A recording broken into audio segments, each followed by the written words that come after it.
Good morning. So this is Deepak, and it's Tuesday morning, and I am starting my podcast right now, and there may be somebody passing through at the back. That's fine. You can just ignore the minor intrusion, but let's talk about today's topic, which is self-knowledge is the highest knowledge. So what do we mean by self-knowledge? What is the self? The self is the field of awareness in which all experience happens. So once again, let me give the definition of the self. The self is the awareness in which all experience happens. The self is the awareness in which there is the element of knowing in every experience. So right now, you're having an experience, and you also know that you're having this experience. Knowing is the most fundamental aspect of awareness. Once you know, then you start to interpret experiences. And the interpretation is a thought, an idea, which is a movement in awareness. And then there may be a feeling in the body, a sensation, a perception, and suddenly we have the fullness of all experience.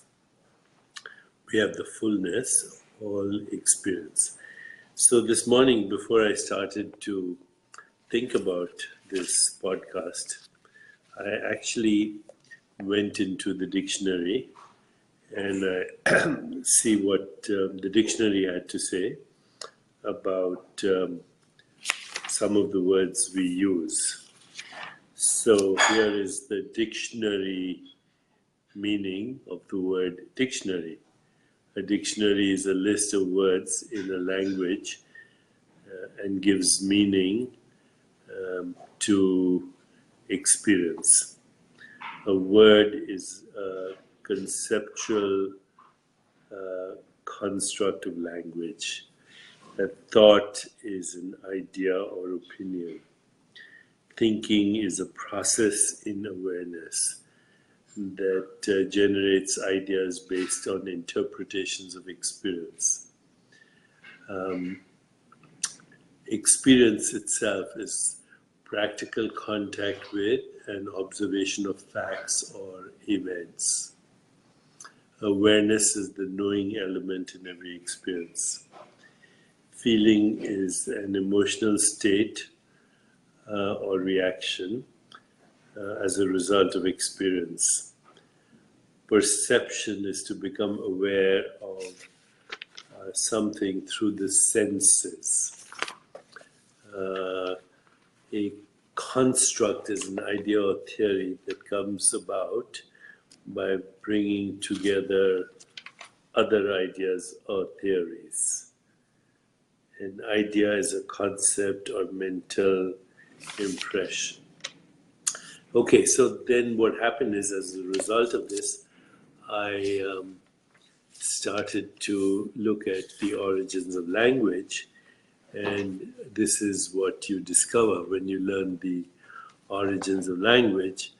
Nobody actually knows how language arose, how human language arose. Language is the way we communicate with each other. And, there's written language, which is presumably about 1,500 to 2,000 BC. So about 4,000 years old at the most. And then there is oral language, which could go back almost hundreds of thousands of years. human beings as Homo sapiens have existed for 200,000 years. So this is a brief summary of what we know about what we know. The word ontology in philosophy has to do with the basic nature of being, or the fundamental nature of reality. The word epistemology has to do with how we know what we know. Okay, so this is a little bit of background, but we do not know the origins of language. There are many theories. But as soon as we had language, then we learned to communicate with each other. And before that, of course, there was communication through facial expressions, body language, gestures. But the way we communicate now through writing and through email and through written symbols, language being a symbol that expresses experience. That expresses experience, and this experience is then communicated through sounds, noises in the atmosphere, or through written language, squiggles, but these are all symbols. Language is a symbol, symbolic representation, and communication of that symbolic representation of experience. Then based on those experiences, we create concepts or human constructs, because we are having a human experience. And all that is happening in the fundamental state of being, which we call awareness. So first there's awareness, and then the movement of awareness gives rise to a thought, a feeling, a sensation, and a particular modality of perception, whether it is sound or texture or taste or smell or color or form. What's happening is, all that's happening is, consciousness or awareness is interacting with itself and modifying itself as experience and the knowing of experience in the form of sensations, images, feelings, thoughts. They're all modified forms of ourself. So what is the physical body? The physical body is literally a word. When we say body, it's a word that describes an experience, and the experience is this. What's the mind? It's a word that describes the experience that we call thought or emotion. What's a perception? A perception is a word that describes a certain experience: sound, touch, texture, taste, smell, etc. So by using words, we describe and construct a body of knowledge, taxonomy, classification, and this body of knowledge is sum of human constructs that we call mind, body. Can we please have a little silence? I'm podcasting. Thank you. Sorry, I was just talking to my family, and they are going to observe a little more silence till I finish. Thank you. Okay, so where I'm getting at is the self interacts with itself in order to create experience. And then we call that experience, we give it a name, it becomes our reality. Name and form go together. right? As soon as we created the word, we created the flesh, and we created the human experience that we call mind, body, and universe. These are constructs. Reality is just awareness interacting with itself. In other words, reality is the self experiencing itself as a thought, as a feeling, as an emotion, as a sensation, as a perception. So when you say the moon, that's a word that describes an experience that the self is having with itself, and it's called the moon. Jupiter, Mars, giraffe, tree. See, these are words that are describing experiences. And the experiences are just awareness interacting with itself. That's why many great traditions have said that self-knowledge is the highest knowledge. By knowing the self, you know the self as the mind, as the body, as the universe.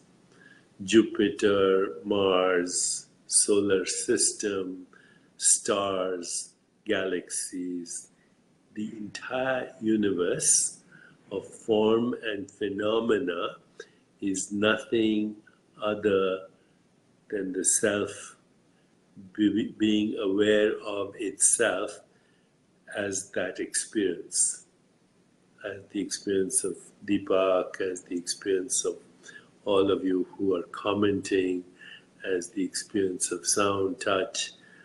Every experience is a modified form of the self interacting with its own self, and then experiencing itself as the bubbling up of qualities of awareness, which are called qualia, and then those qualia are bundled together in the concepts mind, body, universe. And when we create those concepts, we also create the concept of birth, of death. These are all concepts because awareness is non-local. Even time is a concept, space is an experience, and therefore a description of space is a concept of the experience. And the experience of space and time is just the self interacting with itself as well. So in reality, the self being awareness and dimensionless and formless and having no location in either space or time is the fundamental reality that makes all experience possible. And once experience starts to arise and subside, we see that we are the light of awareness behind every experience. Somebody said that just now. I want to give acknowledgement to Pratik Arora, who said, I'm the light of awareness behind every experience. That is it. You're the light of awareness behind every experience that you ultimately call mind, body, universe. Of course, experiences arising and subsiding is being born and is dying in every moment of now. Even to say that is incorrect, because it's not every moment of now, it's the presence of now that never ends. The moment is in time, but the presence in which that moment happens is not in time. So why is this of practical use? Well, it is of practical use because when you realize that all reality, so-called reality, is a function of the self interacting with itself, and that the self is not something that you perceive objectively, or that you can think about, or that you can have a feeling for. The self is that which gives rise to feelings, thoughts, sensations, images, perceptual experiences as all modulations of itself. Well, once you get to this knowledge, self-knowledge, not just intellectually but experientially, just by being is awareness and the knowing element in awareness.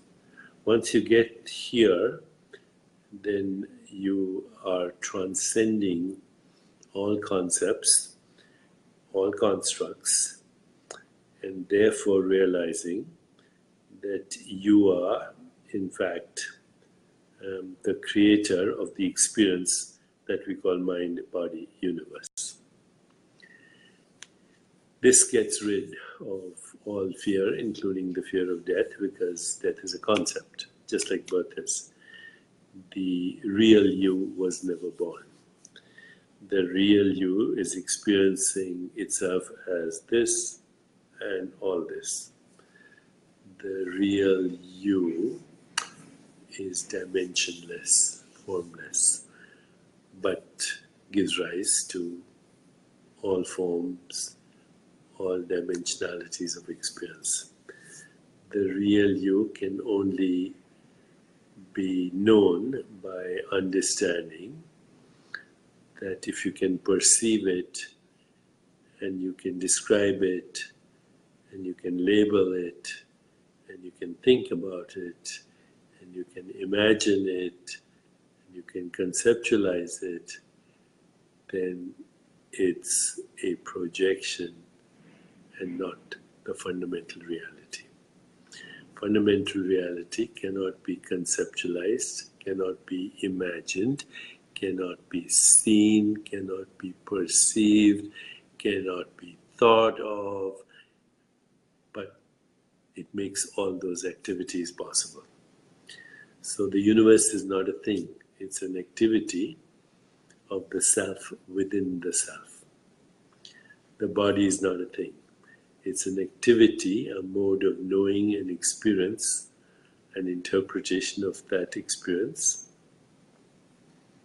in the self, the mind.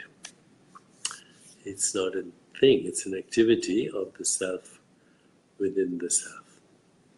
Well, what could be more precious than knowing the self? Because by knowing the self, you know everything. There is only the self. And the self is eternal, unbounded, pure, dimensionless. This is fully explained in this book, which will be coming out in February. It's called You Are the Universe, Discovering Your Cosmic Self and Why It Matters. It matters if you want to get rid of what is called human suffering that comes from not knowing the self, that comes from clinging and grasping to experiences that arise and subside in every moment of time, that comes from aversion to certain experiences and addiction to other experiences. It comes through the false construct of ego, because reality is essentially egoless, and it comes from the fear of death, because death happens to experience, it doesn't happen to you. Where is science in all this? Science also is also an activity of the self, within the self, that is the biggest adventure that human consciousness has undertaken. Because of this adventure that human consciousness has undertaken, we have technology that is making it possible for us to communicate with each other. And because of this adventure, we have also separated ourselves from the universe of which we are in activity, from the consciousness, the source of which you are in activity. And as a result, we have created climate change and eco-destruction and extinction of species and social injustice and war and terrorism and all the things that risk extinction. This has happened because the science that we have created is a result of the fragmented mind. It's a story that describes what we call empirical facts. But if you really think about it, what we call facts are modes of knowing without knowing the knower. Facts are modes of human knowing without understanding that what we know is an activity of the knower. That knower, knowing, and known are all the bubbling up of self-interaction. So if we create a new science, a science in consciousness, then we have the possibility of reversing the pain and suffering we have caused each other and to ourselves. Mechanized death and atom bombs and nuclear weapons and climate change and social injustice, all of that can be traced to not knowing ourselves and creating a science based on the fragmented self, which does not know itself. So let's create a new science. Let's together create a movement in the world for a science that is based on self-knowledge. And once we do that, we could be holy and we could be healed. Okay, till tomorrow. Bye-bye. Thank you so much.